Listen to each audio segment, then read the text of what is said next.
Hey everyone, and for those watching now, watching later, we have a very special guest on today for Substack Live.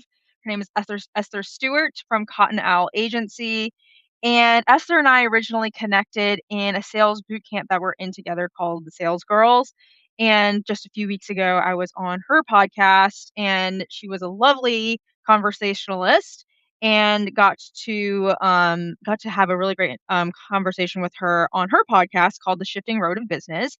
And after that episode, I was like, oh my gosh, Esther, like she obviously does really cool stuff, and we're about to dive into all of that.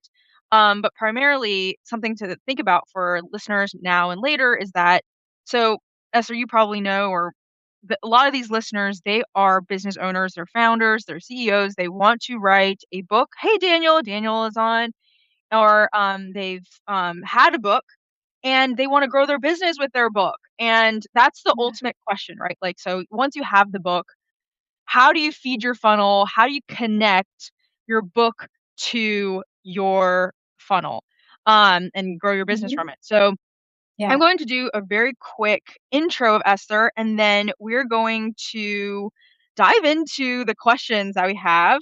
So Yeah. Esther is the introduction for Esther is, what if scaling to consistent high-ticket months had less to do with guesswork and more to do with systems? Today's guest, Esther Stewart, built her career inside billion-dollar finance institutions before launching her own growth agency, CottnOwl. She now helps established founders turn strong offers into predictable revenue using disciplined paid acquisition and strategic positioning. In this conversation, you'll learn why most high ticket marketing fails. I would really like to learn that. How to attract premium clients without gimmicks, and what it really takes to build scalable certainty in your business. I love that. Welcome to Substack Live, Esther. Thank So, you. okay, tell us more about you. Tell us more about Cotton Owl. Yeah, tell us more about you. Yeah, let's do an intro. Yeah. Yeah. Well, thank you for having me on. It's really fun. So I started CottnOwl. It's been 4 years ago. Mhm. Um, 4 years actually since I left corporate. So I probably had CottnOwl for maybe 5 years. I lose track of time. Regardless, I was working at Morgan Stanley. Mhm. Realized that I hit the revenue ceiling. Didn't want to take the next step. If there was basically in the finance world, you have the next step that you can take, Mhm. or you can leave. And I Yeah. didn't like the next step. So I decided it was time to leave and Okay. left Morgan Stanley. Yeah. So left the 401k, left the job security, left the cushy salary, and the very dusty office, and then went Mhm. and completely flipped my entire world upside down and was like, Yeah. hey, I'm going to work from home. Now, Yeah. because COVID had happened a couple years before that, it wasn't Yep. that unknown and weird to be Yeah. working from home. So COVID definitely helped all of us, I think, catapult into like, hey, we can work from home. This is awesome. Right. Um, yeah. But I brought a lot of my Morgan Stanley experience around sales, high ticket client acquisition, how to actually have a premium offer, and then brought that into my business, set that in place, and then reached my first $40,000 month in 5 months. So, Nice. yeah, so that was the beginning. That's where I was. And Yeah. then fast forward, it's been a lot of ups and downs and just navigating this Yeah. crazy online entrepreneur experience. So, Yeah. Okay, so I'm curious, like you said, Morgan Stanley. I think I have an yeah. understanding of they're the bank, right? And you guys did investments, or like what did you do at Morgan Stanley? And like I'm just Yeah. trying to connect the dots, like what did you do then? And then you're like, boom, I'm just gonna take this and I'm going to turn it into a $40,000 month. Like how did you, what did Yeah. that look like? So Morgan Stanley is not a bank, they're a finance institution. Okay. So what that means is clients would bring their assets in and say, here, I have this much money and I want to diversify and I want to have my money growing for me. Okay. And I want your team to be the person that understands what investments make the most sense based on my tolerance, my risk tolerance, my allocation, all of that. Yeah. So that's the simplified version of what we did.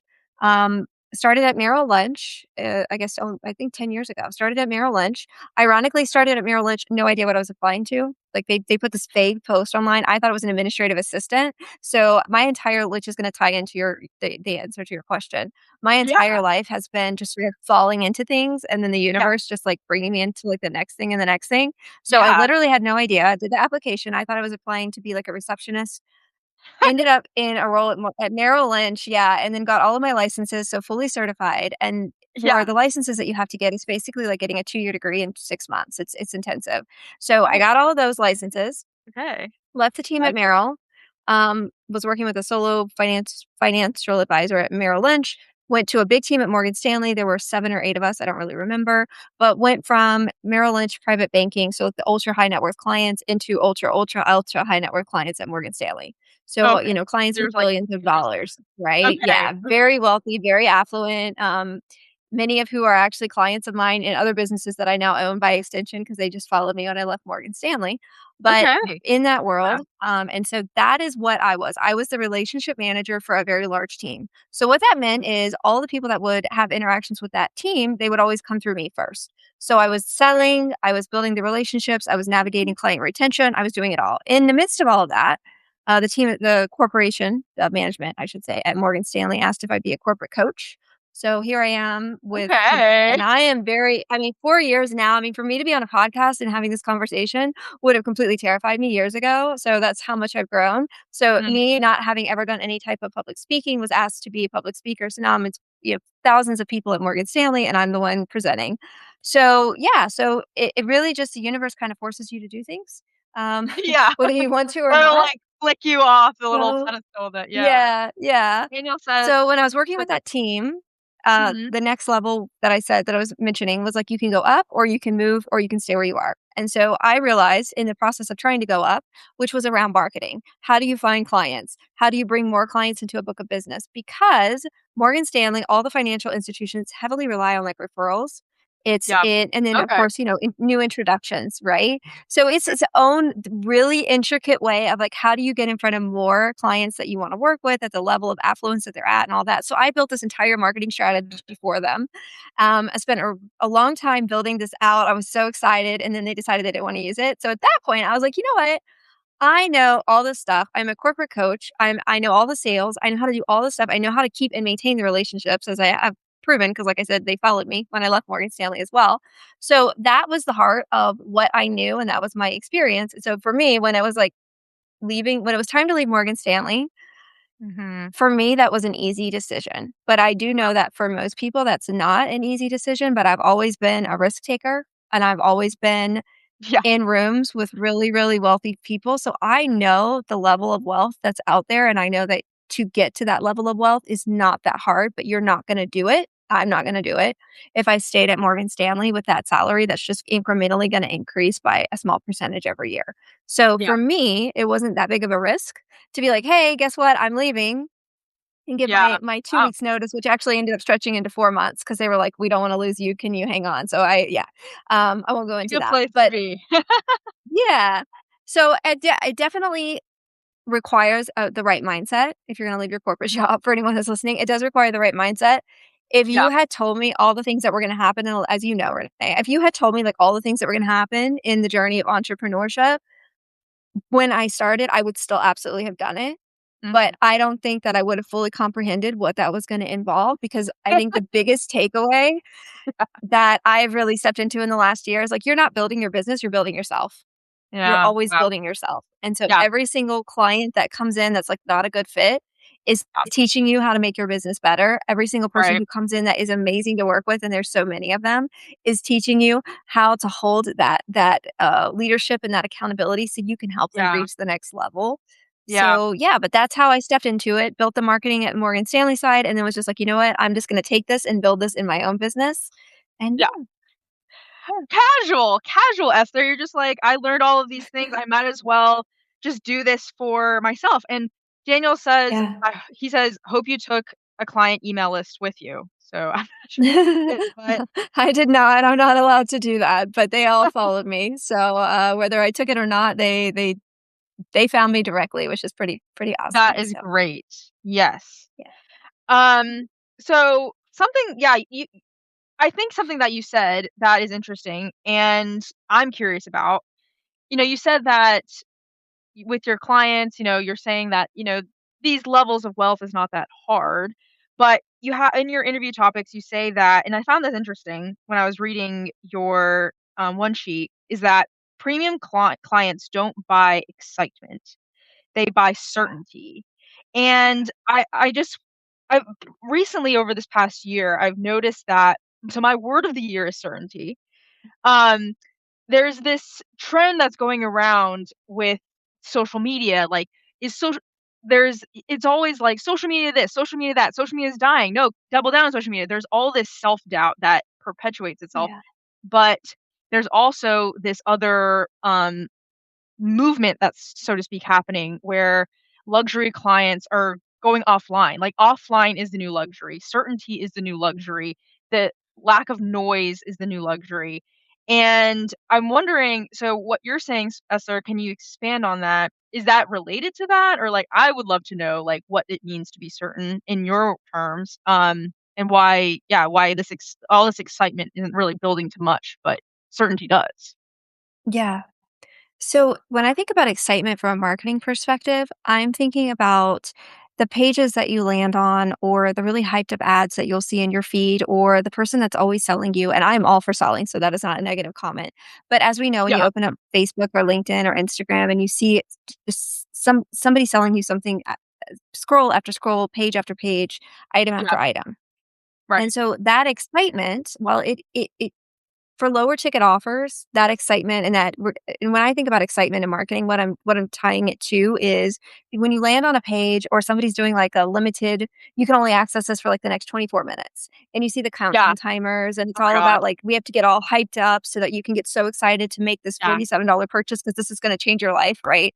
That's the Yeah. excitement that does not Mhm. translate when you're selling a $5,000 offer or a $50,000 offer or a $100,000 offer, right? Because I've sold all. Mm. So Yeah. for me, from a marketing perspective, when I think about that excitement when you're selling a higher ticket offer, whether it's in finance or in your business, it's Mhm. certainty. Because at that level, that person is looking at you to be the guide to help them get to whatever the next level is. So I work with a lot of Yeah. coaches, I work with a lot of doctors. So if it's a doctor, they're specifically helping them with something physically, typically, or mentally, and they're helping them get from where they are to where they desire to be Yeah. to help and to convey the fact that you are the solution to helping them get there. Mm. And it's a $50,000 investment because it warrants that, right? Of course, the Yeah. pricing needs to warrant in what you're actually selling, but that Totally. requires certainty.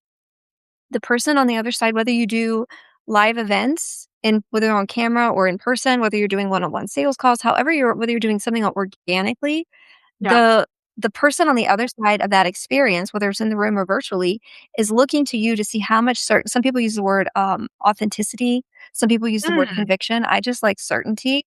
To Okay. me, it's because Okay. that's is what they're looking for. How certain are you in what you are going to help me do.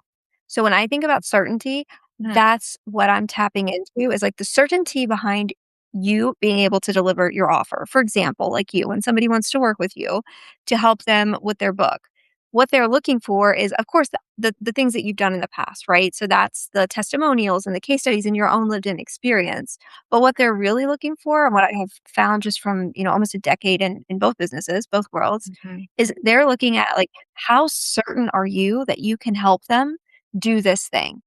And that certainty gets conveyed in how you show up on camera. So this is where we go a little bit deeper, but and nobody really speaks about this online and it gets lost in all this lingo, but the certainty shows up in how you show up on camera.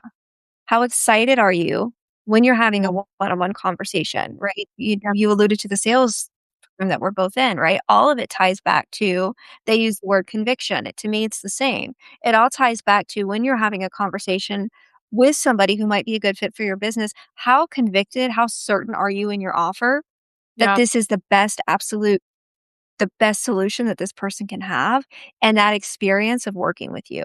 So when you're selling a higher ticket offer, whether that is in the finance world and it's, the clients were their fees, six figures, some seven figures, right? So fees that they're paying us In our industry, high ticket offers, they're anywhere from 5,000 up to, I mean, $100,000. So Mhm. they're not paying a $47 digital product, as you know. So a countdown is not going to work. It's like when you It'll make when me you put a mad countdown on the actually for page, mhm. we can get hyped up and we can get excited. But when you're selling at a higher ticket offer, they're looking at your certainty. And that shows up, like I was saying, in how you show up on camera. It's the little things. Believe it or not, through the years, I've just really tapped in. This is one of the things that I've really been intrigued by is like you have one person who's making $1 million a month, and you Yeah. have one person with the exact same offer. I know we have different experiences, so we can lean into that for the high ticket world as well. But in a nutshell, it's the same offer, it's the same outcome. This person makes $1 million, and this person is making $5,000 a month. So what is Wow. the difference between the person making 5,000 and the person making 1,000,000? And so I have spent the last couple of years just personally Yeah. dissecting and pulling all of that out because that's just what I just find it fascinating. I love human Yeah. psychology and I love understanding all this, but what I have taken away even in the more recent months is this. The difference between the person making $1 million a month and the person making $5,000 a month comes down to a couple of things. It comes down to how clearly they can articulate the value of what they do in the most powerful, potent way, in a way that is clear and concise while removing any fillers. And that's such a bizarre thing. But how many, and anyone listening can even do this. Go find somebody that has it's really, really good in their industry and then find somebody who's just as equally capable, but listen to the way that they speak, the Yeah. way that they show up on camera. The level of communication that they're using is like night and day. They're selling the same thing. The experience is the same, but the way that they have the person making 1,000,000 versus 5,000 is in how they have shown up online. And this is not about fancy equipment. This is not about any of that. It's literally just how good they have gotten at articulating their value. Now, Good. we can even take it like a layer further and look at how they're showing up in terms of like what are they wearing, right? How are they showing up when they're in those rooms? Because there is a way that you dress when you're on stages, totally different than how you show up when you're doing a podcast, for example, or if you're doing an Instagram reel or if you're doing a YouTube. And so all of this I have spent just years dissecting because I find it so fascinating. It is But nobody really fascinating. teaches Yeah. on this. And I don't actually teach on this Yeah. except for like in coaching. But it's if Yeah. you look at the way that they're like, we can use Tony Robbins, for example. I love him. I think he's great. He shows up very differently on stage and how he's dressed and how he presents himself Mm. versus how he shows up in an Instagram reel versus how he Really? shows up in a YouTube. Really? And if you pay attention, yeah, Hmm. because he understands the psychology behind all the different levels and how he needs to show up at each level. So it's not just what you say, it's not just the certainty, it's not just the conviction, it's also all of the other elements. And this is why a lot of I would argue all very successful entrepreneurs are very fit and they Yeah. have a specific way that they look because they have learned that that equates into the business, right? Yeah. So I didn't mean to go too deep there, but it's certainty and your authority and it's credibility and it's all the things that you've done, but it's so much more nuanced than that. And Yeah. this is where I see most founders, which is Mhm. perfectly fine, but this is where I see most founders, they hit a wall. And they're like, I can only make $30,000 or $50,000 a month and I can't get past it. And Yeah. so it's like, well, and that's why I said at the beginning, it's about personal. You're developing yourself personally. You're not building a business, you're building yourself. So it's like at that point, if you've tested it spending more in ads, for example, and you still hit that wall, and I see that a lot, then we Yeah. have to look at you as the person, right? And I don't help with Wow. that, but that's where it's like you have to look at, okay, what can I do better in what I'm currently doing? And Mm. like Myron Golden, I know that inside of the sales program, they talk about him a lot, but Yeah. he speaks to this as well. He Yeah. even has Mhm. and then I'll pause here, but I thought this was No, this is fascinating. I was really watching one of interesting. his YouTubes I Yeah. was watching one of his YouTubes a couple weeks ago, and he was talking about he said, "I turn on him." Now he's speaking now, and I'm paraphrasing, but he basically said, "Look, I turned on my YouTube channel and I got monetized in a really short amount of time." He's like, "But I will tell you all that even if you were to do the same steps today, you're not gonna be able to do what I did." Mhm. Because what you didn't see is that before I realized you could even monetize a YouTube channel, he said, I spent, and again, I'm paraphrasing, I don't remember the time frame. I believe it was 7 years. It may have been shorter or longer, but we'll use 7 for this example. He said, I Mhm. spent 7 years getting really good at communicating and public speaking so that when I realized I could monetize my YouTube channel and I started speaking, I already had that locked in, right? So Right. I don't say any of that to discourage anyone. I think it's exciting because that means like wherever you are in your Yep. business, if you've plateaued at $100,000 months, then it's just looking at like, okay, what are you currently doing as a person that you can do better? And that's where most founders will either hit the wall and bounce back and they don't want to keep going, and that is perfectly fine. Right? There is nothing wrong with being comfortable. But the ones that are like, "Hey, this is my revenue goal and I want to get to that next revenue goal." That's when like that personal growth, and I'm not going to lie, it's uncomfortable. I'm currently going through it. It is so uncomfortable because you realize that Yeah. to get to that next level requires you showing up, if that's really what your desire is, in a totally different way than Yeah, you've ever showed up before. And that's where like, as you know, like those fears come in, those doubts come in, imposter syndrome totally. starts to show up. So yeah, it's Totally. very nuanced. And I can even tie it to, like, the revenue goal that you're trying to get to. Like, that's yeah, so Oh my gosh, pretty like, easy. you could have talked forever, Esther. I mean, this is so interesting. Um, yeah, because I mean, I love how you said that because, I mean, we're in the the same sales boot camp, and our sales coach, Yeah, Macy, will talk about, the the lipstick you're wearing. I have, like, 15 yeah. lipsticks. I'm not even wearing it today because I forgot. Um, Me either, but yeah. the Yeah, colors you're wearing. She has a whole training on, like, high yeah, converting fashion, just, like, the layers you're wearing, and at first when I'm looking at this, I'm like, "Yeah, whatever," like, bleh. But yeah, as you're saying this, Esther, now I'm like, "This is exactly what you're talking about." It helps yeah, you show up in a different way. It helps you carry yourself differently. You speak with a and the way that even Macy says is like sometimes overcoming objections in sales is not even just saying people aren't just necessarily looking to see if the objection is believable. They're looking to see if you believe yeah, you. Do you believe yes, what you're saying? And do you yeah, believe in the evidence you're dropping? Is it actually evidence or are you just making it up?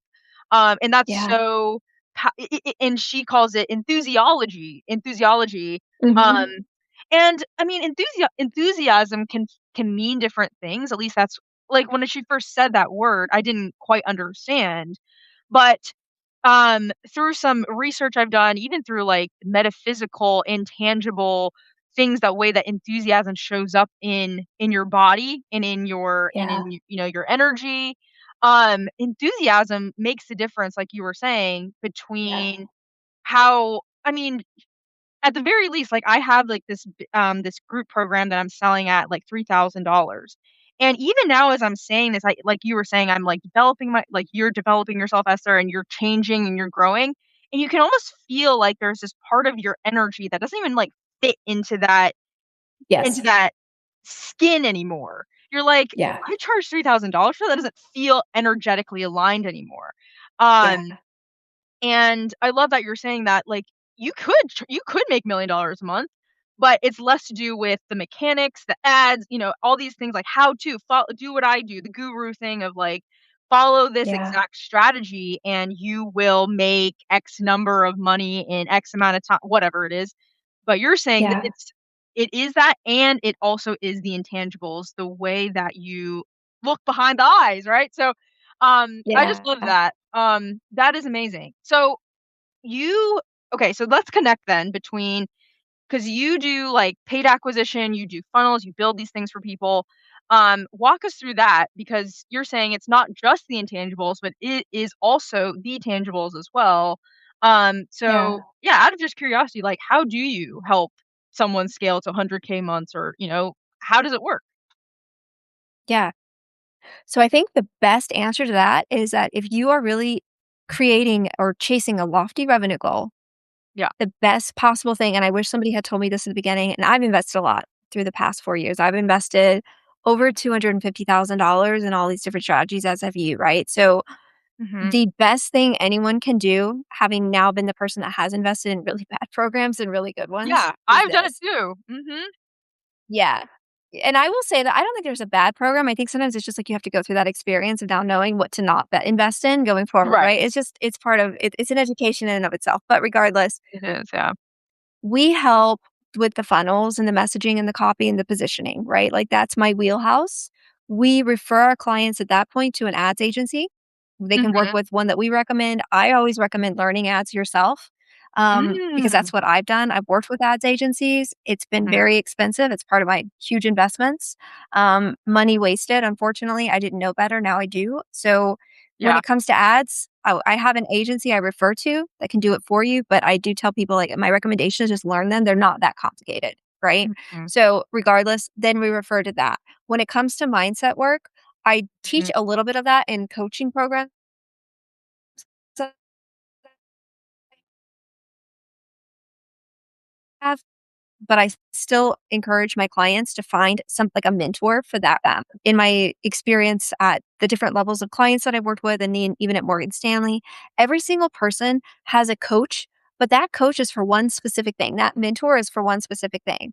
And the thing that I think that I find really fascinating is you don't necessarily have to pay somebody to be a coach or a mentor. There's so many incredible people that have information on YouTube that if you really like what they're teaching you, you can just go and consume their content and that will help you and keep you motivated through whatever next phase you're getting to. But the higher you go, what I recommend is that somebody finds the mentor that they need for them in that specific moment. So the strategies are amazing. You have to have strategies. But and it's a little ironic because that's what I do for clients is we set the strategies in place. But the strategies themselves are not going to be enough to get you to the next level. Period. Yeah. Because when you set the strategy in place in your business and you have this amazing funnel and you have the ads running, what happens next if you don't have the mindset to either sit in it while it's really uncomfortable getting no's on sales calls? If Right. you don't have the mindset to sit through that, and I actually just Mhm. shared this in a challenge that I did last week.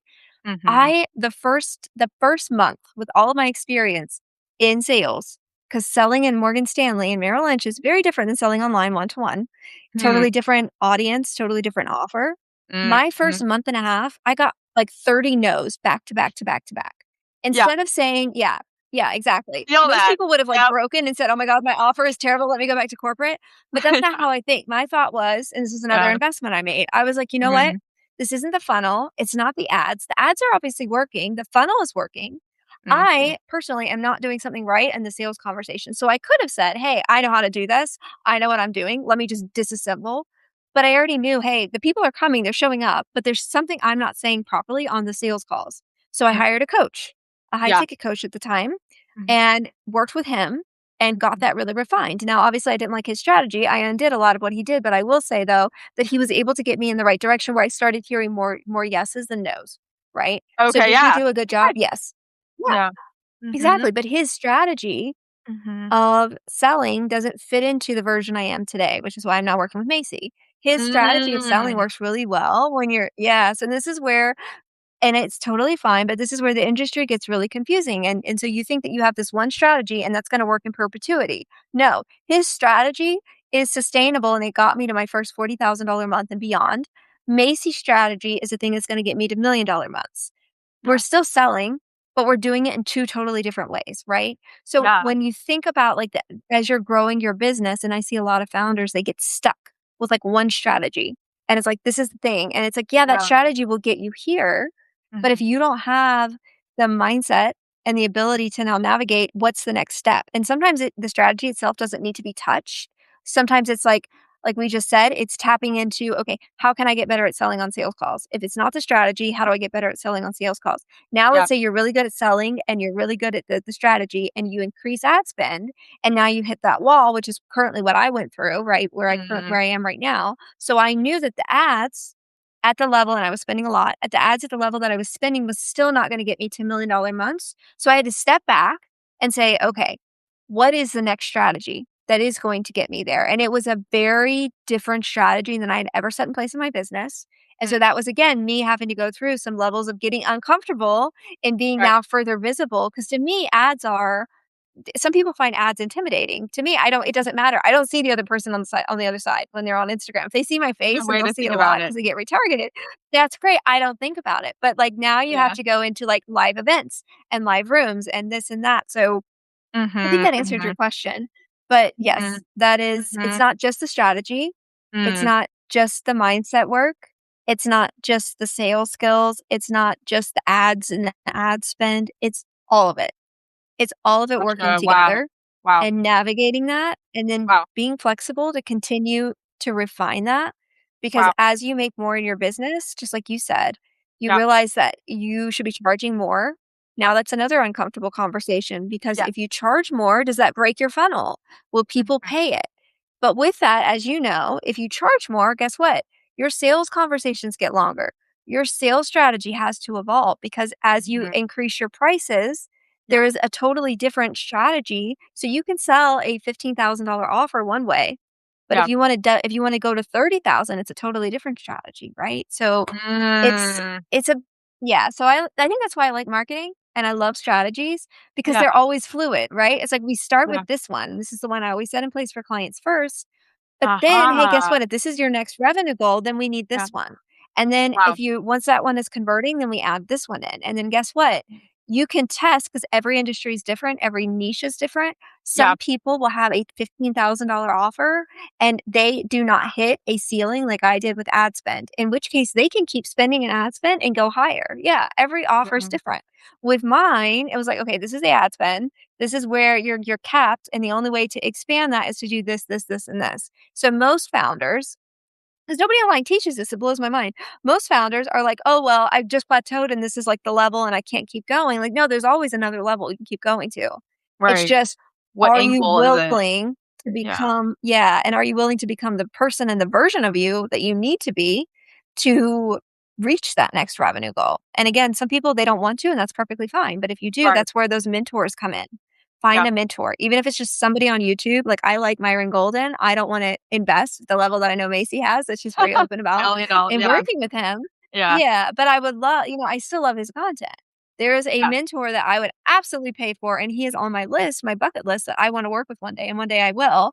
But that person, yes, absolutely. Like I want to work with that person. That person is going to be like a one-on-one mentor of mine, right? So there's different Mhm. ways you can have mentors, and you don't necessarily have to pay to be in the room with them. So, Yeah. With but their I just content? I think it's a fascinating journey. Yeah. Totally. So, okay, so for example, like one of my students, she just launched her book, and Mhm. she now most of my clients, we like to make sure that the funnel is integrated with the book so that by the time you launch it, it's all working at the same time. Yeah. But for example, if you have a book already and Mhm. it's out in the world and now you're scratching your head and you're saying, "Okay, so now how do I build a funnel with this book? How do I get Yeah. the readers and turn them into and feed a pipeline with them?" What would you Yeah. tell them to do in that instance? Yeah, there's a couple ways you can do it. So if you have a high ticket offer or an offer, Yeah, because most authors, I'm guessing in your world, they probably have like a higher ticket offer, and like the book is like the entry point or can be an entry point exactly. to work with them at a higher level, right? So Exactly. in that Mhm. case, I'll give you a couple of examples. What I would recommend, because this is the first one we set up in place for our clients and what currently builds the revenue for my business, is having an option, having a funnel where they can come through and book a call with you, Okay. right? We have a lot of clients where we set that in place for them and they have a book. So what that looks like is we go in, and this is where I'm a big advocate of not spending a lot in ads because you don't need to.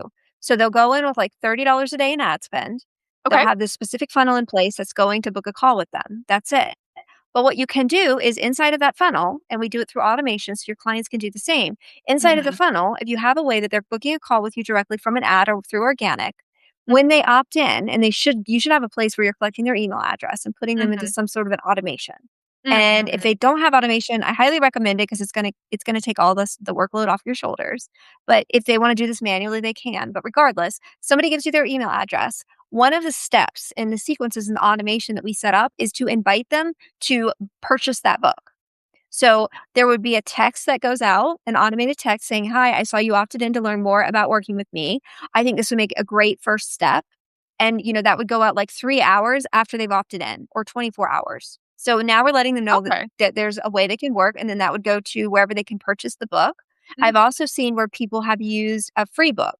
In your case, I'm Yeah. assuming that it's not free, it's paid. So is that correct? Yeah, Would it usually, be yeah. paid? We Yeah. like the idea of Okay. that because they can pay there's that Yeah. micro investment, but you can Yes. also at any time decide that you want it to be free as well. So, yeah.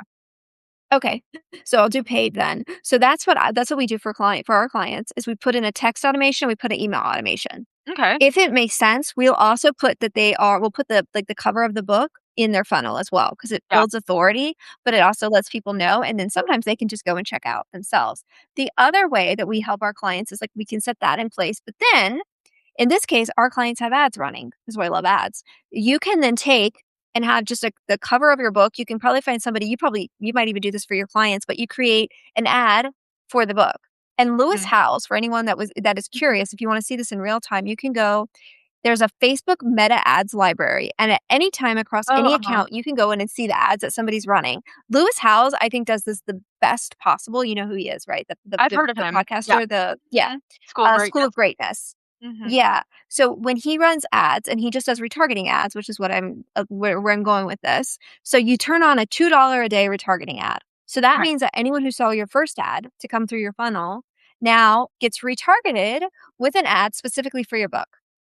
Love it. They click on that and it takes them to checkout, right? And Lewis Howes has a really, if you wanted to see, if anyone listening wants to see how to like build a really good ad for a book, it's just really simple. He just took a cover, if I'm not misremembering, he took a cover of the book, put it Yeah. over a block, put a little bit of text over it, and then that's his retargeting ad. So it's not even him in the ad. I mean, I'm sure he's on the cover of the book, but it's not even him talking. It's just a really simple image of the book encouraging people to go and buy the book. So Okay.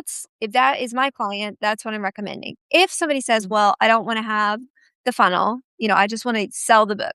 Then in that case, it's the same strategy, but instead of I would still have a way that you're sending them somewhere where Yeah. you're collecting their email address because Right. that's the whole purpose of having an ad, in my opinion. Like we're building our email list, we're building our list. Like this is our audience. We want them to be ours.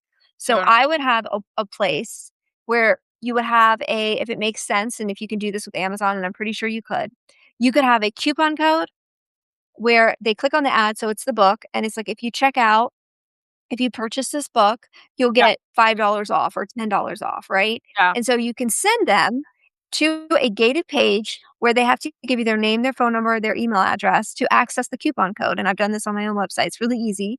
Then they submit that. The code Hmm. displays on the page. Now they have the Hmm. code and now they have the button to redirect to go buy. So if I had to run ads, that's directly to a book. That's what I would do. Because Okay. the challenge is if you just run ads straight to the book, and you can, I'm all for testing, but if you Yeah. just run ads straight to a paid book, the challenge is you don't have any way to capture their contact information. Totally. So the only way you're relying on getting back in front of them is your pixel. And as we all know, that was a big upset with, was it like 4 years, 5 years ago, when everybody was upset because overnight the pixel tracking due to the iOS updates were Uh-huh. lost. So Oh, I really? don't know I if did you not were, know that. yeah, Oh, shoot. it bankrupts a lot of coaching businesses because they had their ads targeting so locked in and so precise, and it was Wow. I forget if it was Apple or if it was Google, and they said, "We're not going to share the data between," and so overnight, everybody lost all this tracking on the back end. Oh, So wow. that's why I'm Yeah. even more of a bigger advocate of making sure that you have a way where you're not solely relying on the pixel, Yeah. which if Maybe not I'm sure just you know what a pixel is. It's just a code that you embed on your website, and it tells Meta who's clicking on your ad. But yeah. the only access anyone has to that pixel data is Meta. So unless they're Uh, going to a page where you're collecting their information, you have no idea who these people are. So you can wow. never Yeah. you can't reach out to them. So that's how I would do it if it was me. I would have them in a funnel that was automated, that's automatically sending those out and inviting them to purchase the book. Or if you're going to do a direct to cart, I would have it still gated in some way that incentivizes them to give you their contact information. Love it. Love it.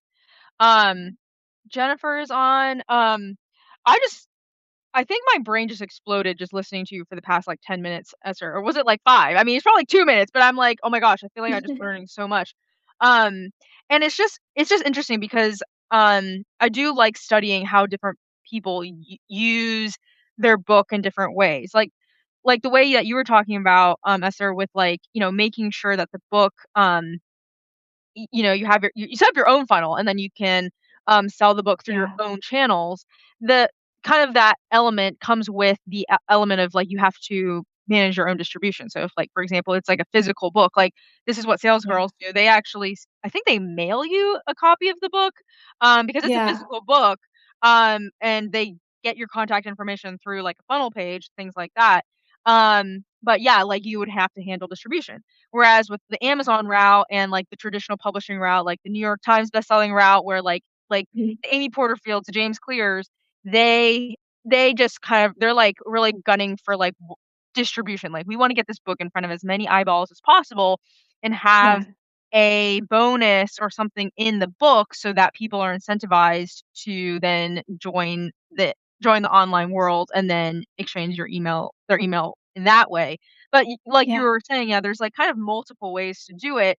Um, it sounds like yeah, like one is really good for like if you're savvy with digital marketing and funnels, and if you're not, Esther is the person to go to set that up for you.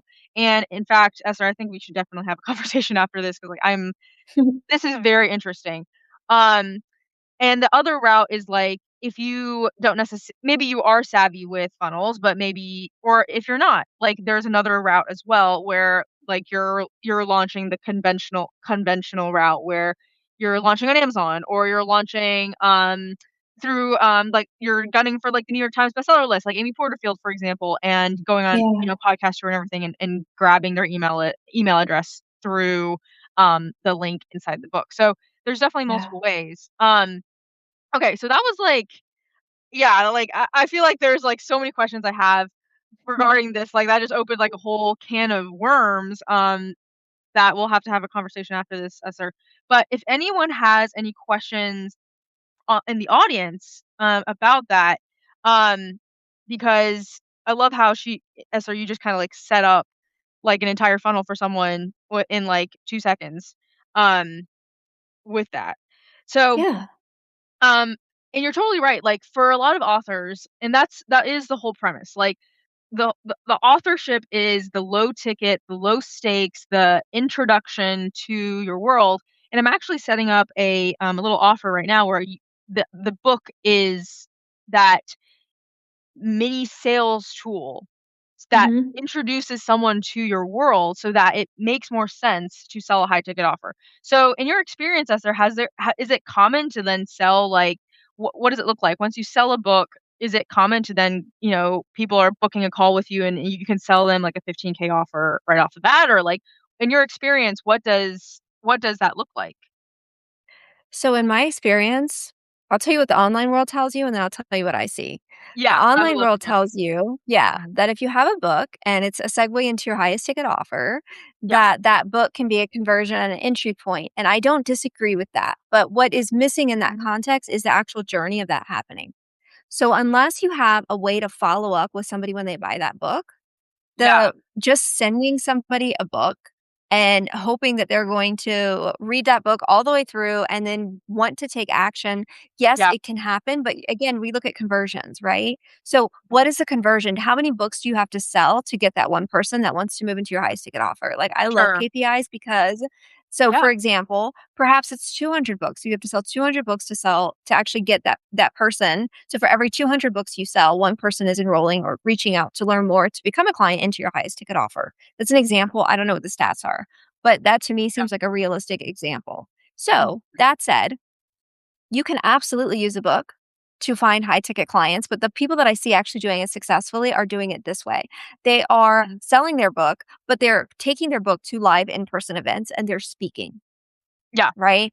Yep. So, yeah, so one of the rooms that I'm really fortunate to be in through Morgan Stanley, now a client, is it's an invite only.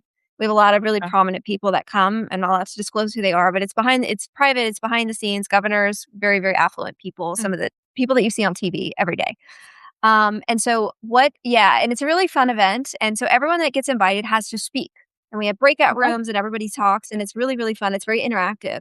But the Mhm. authors that come, and there's a lot of them that come, Mhm. they are presenting their book, they're talking Yep. about their lived in experience, and then they have their book beside them. So there's two ways now. You can either buy their book or you can work with them. To me, if I Yep. ever write a book, it is more this is what I said, like, people don't wanna hear that because it's like, now you have to become the person that's good at public speaking. Now you have to be the Yeah, person that has to go out into the world, right? you So, it's do. not for Mhm. everyone, but Mhm. if you really, really wanna be successful, that's how the really successful the ones that are selling their books and selling a high ticket offer alongside of it are doing Yeah. it successfully, is Okay. they are in those rooms. Wow. They're using, even if it's podcasting, right? Yep. A lot of people do, like, podcast tours or If you're really, really comfortable with being on camera, you'll see people on like USA Today and they get booked. They have a PR person that's getting them Yep. placed. So again, it's out of the comfort zone for some, but that to me is how I have seen it without a funnel. If you're just talking purely about, I have this book and from this book only, I want to have people enrolling into my highest ticket offers. Yeah. That, in my opinion, would be the fastest path forward. Getting in Wow. those rooms, getting on podcasts, getting on stages, getting live, going live, and then getting really good, which is not easy, as you know, at public speaking.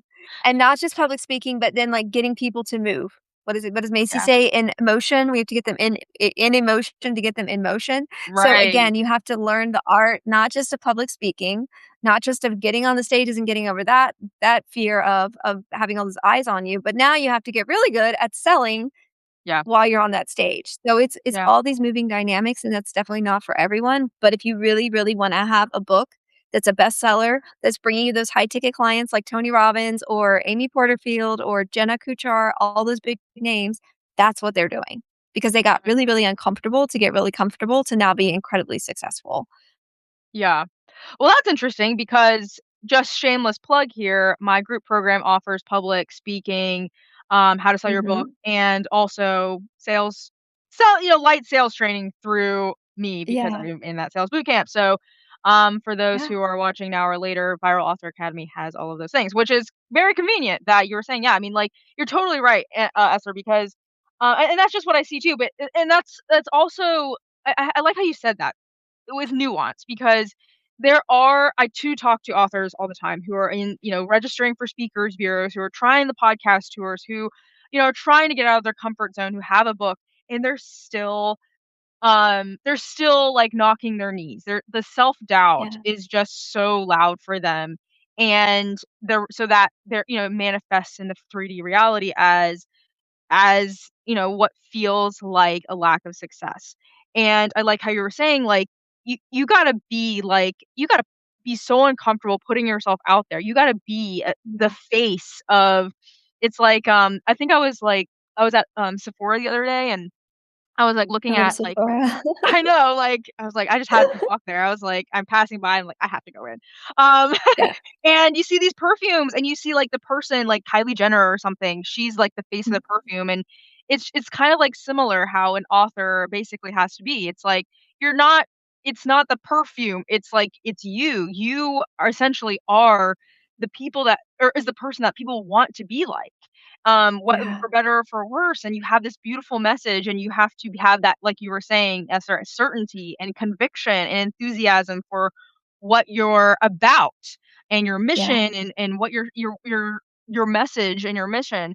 Um, and yeah, I mean, it's very obvious when you see an author and a speaker who has who is, like, lighting the stage on fire Yeah. versus, someone who's, like, on their way to doing that, and that's a lot of the students inside my group program who are, they're on their way. They see it, they feel it, they want to be that person, they're just on their way, Yeah. but that's who you want to become. You want to have that clarity of conviction, that Yes. certainty, like Tony Robbins, and it doesn't really matter, Mhm. insert name here, right? And, Yeah. if that's you, Esther, I mean, that can be, insert Esther Stewart in there. They're not any person that's separate from you. They're a human being just like you, and you can be like Yeah. that as well. Um, but yeah, I really like you were saying, like the authors who are successful, they're not hiding behind the funnel, they're not hiding behind the words or Yeah. the copy anymore. It's like I'm showing up in my, in with my lipstick and my feather boa Mhm. or whatever it is, looking and feeling and being and projecting certainty. Yeah. And ultimately that can, it could be a funnel, it could be any strategy, but just, plug and play strategy. But essentially you're saying like Yeah. you are the person that is the 15K offer or the 30K offer or the, Yeah. whatever it is.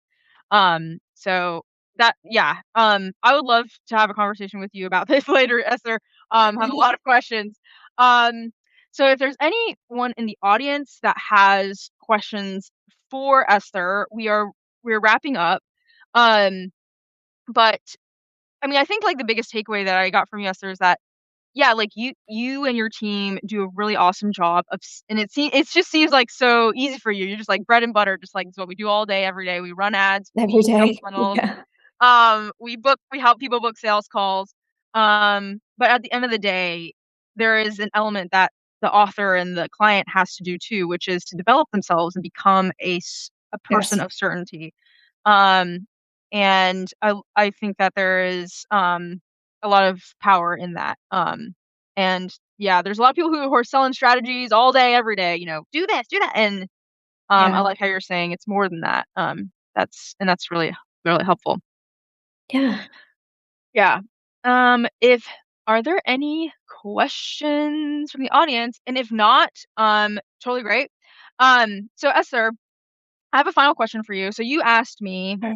when I was on your podcast, if you could go back to, you know, version of you who was just starting out, maybe like 3 or 5 years ago, maybe 5 years ago, Yeah. what would you tell them and why?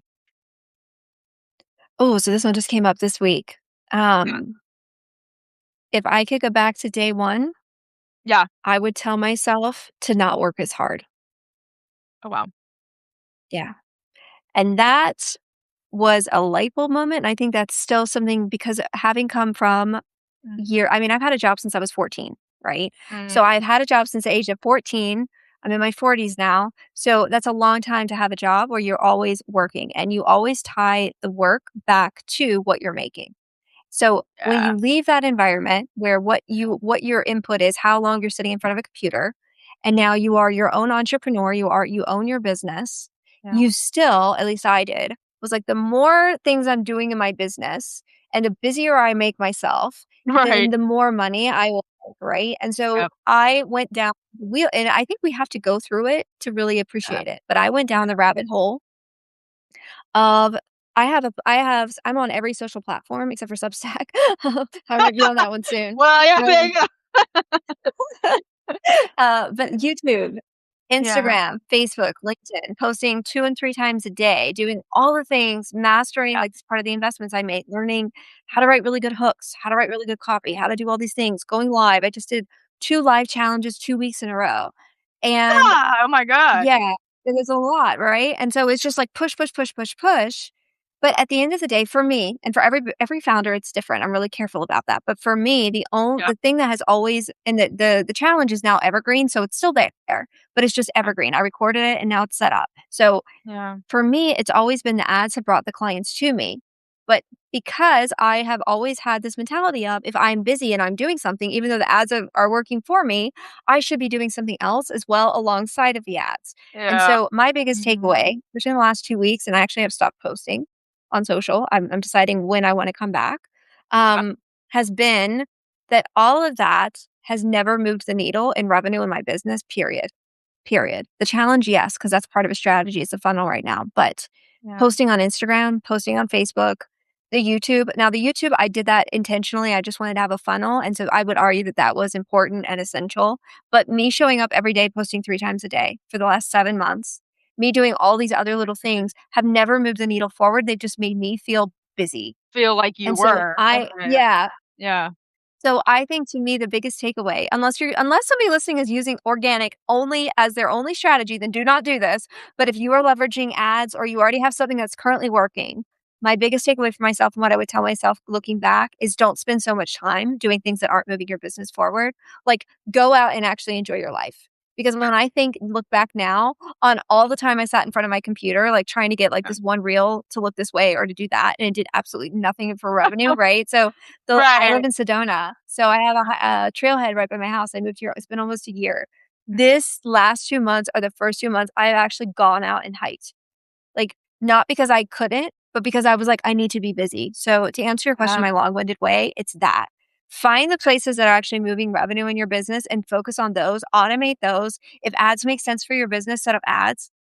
And then trust that everything you've set in place in your business, once you see it converting, because I am woo woo, but I'm not woo woo to the point where I'm like, we just Let put a everything strategy out there and we put ads behind it and we trust the universe. There is still Yeah. oversight that is needed. But Yeah. once you see it converting, whatever that strategy is, like step back and give the universe room, whatever you believe in, give it room to actually navigate and do what you asked it to do. But Right. then give yourself the time and go enjoy your life because life is just so short. So anyway, I know I'm not old enough. I think most people that come to that realization are like in their 70s or 80s when they start telling people that. But I will say that I feel like Wow. I've like gone in the last 4 years has taken me like 20 years in the future. And now Right. I'm exactly where I'm really excited to be to say to anyone, set the things in your business that are going to drive revenue and then step back and go enjoy your life. Because just being busy for the sake of being busy is not going to move you forward. And it ties back to something you said at the beginning of this podcast, which is the people that are buying luxury are going more offline, right? It's tied directly into that because we're realizing that while it is great to use social and all business owners, there is now this creeping doubt, even in my own mind, around all these people who have pressed that we should be visible on every single platform. And we have all just, myself included, have blindly jumped in and said, yes, we must be visible, like Gary Vee, Alex Hermosi, all the names. We must be visible and we must be posting and we must be doing this. And Yeah. for the first time, I'm like, where does that actually come from? Like, is this Yeah. based in anything that's fact? Right. And I'm beginning to realize, in my opinion, it's not. So that's my 2 cents on that. But yes, Love it. if I had to go back in time, Wow. that's what I would tell myself. Wow. I mean, it sounds like Yeah. in the past 4 years, like you said 4 years that you had this realization, and then you were able to Well, I've had fast CottnOwl for forward. 4.5. Yeah. Wow. Yeah. It sounds like over the past 4 years, you had, like it was like a spiritual acceleration, so to speak. Like, it was just like, Yeah, zoom! definitely. Yeah. And, Yeah. yeah, and Daniel is on. He and my client Valerie, had a Substack live recently as well, where they talked a lot about they ran businesses in the past that were successful that but ran themselves into the ground. And they Yeah. it just reminds me of that a little bit and like, what's all this for really? If you can't really enjoy it, Yeah. you know? Um, Yeah. great, great insight. And I love that there's this I think this conversation keeps popping up about like working ourselves to the bone and for what? And let's just go Yeah. enjoy our life and enjoy the hikes and all that stuff. So um, thank you, Esther. Did you have any last you were about to say something? No, no, you're Okay. good. Yeah. Okay. Thank you so much. Yeah, I think we're at the top of the Thank hour and you. about to get closed Yeah. out. But thank you so much. I can't wait to talk with you about all of this afterwards. I will link all of Esther's links at the bottom of these show notes. And if you are interested in having a conversation with her, you'll know where to find her. Esther, do you have any closing statements or where to find you or anything like that? I mean, you can find me on my website, but I will let Renee post it below because it's spelled a little funny. And as we Yeah. said at the beginning, it does the auto transcript will put it as CottnOwl toilet paper. So I will let you do that. But no, thank you. Love I to didn't use think the that out very rubber. well with this name. Yeah. But it was really thank you very much for having me on. I've enjoyed the conversation. It's been a lot of fun. Sweet. All right. Thanks so much, everyone. And thank you, Esther. Talk soon. Thank Bye. you. Bye.